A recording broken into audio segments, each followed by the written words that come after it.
Welcome to the Banker Lamp. Please enjoy the video. You start by saving any open files and closing non-essential apps. This prevents data loss.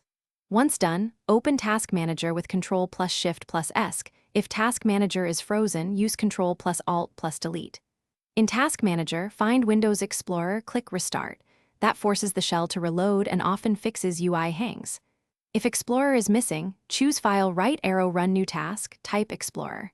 EXE and press Enter. This immediate restart restores the desktop, taskbar, and File Explorer windows so you can continue diagnosis.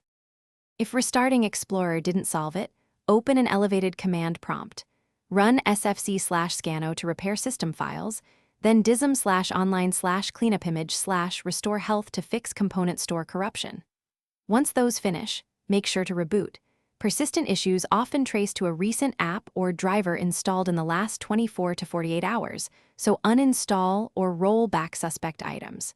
If uncertainty remains, boot into safe mode with networking to determine whether a third-party service or driver causes the failure, and then proceed from that clean. To finish, create a new local user account and sign in.